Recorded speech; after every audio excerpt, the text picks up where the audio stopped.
Kalau boleh jumpa dia balik, akan pukul dia dulu. Akan maki dia. Hai, saya Alvin memegang watak How You dalam drama Sesaat Lebih. So, How You ni dia seorang yang sangat-sangat baik hati, ataupun di mata orang dia macam suami ataupun boyfriend yang green flag lah. Dia nampak macam tak ada kelemahan dia, dan dia kacukan orang Malaysia dan orang Taiwan. So ayah dia orang Taiwan, sebab itulah kita datang ke Taiwan untuk shoot some of the scenes. How You berkahwin dengan Adilia time college lepas dia orang graduate, and konon-konon ibarat macam nampak je terus jatuh cinta macam tu. And disebabkan dia didiagnose ada cancer, so dia pun meninggal awal dan menyebabkan Adilia sangat-sangat stres, dan akhirnya dia dapat mental disorder. Dia peramah, dia seorang yang memahami, dan dia seorang yang sayang family dia. Kalau saya How You, saya nak bagi tahu Adilia, isteri saya tahu nak suruh awak lepaskan saya itu susah. Sebab saya ni kan perfect kan.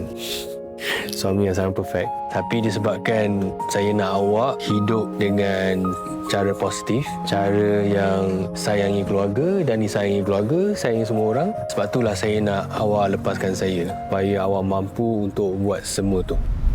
Awak jangan risau. I'll be okay. Awak janji dengan saya tahu. Awak tak boleh tinggalkan saya selamanya.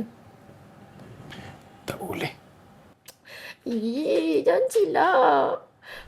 Perasaan shoot dekat Taiwan sangat-sangat pendek.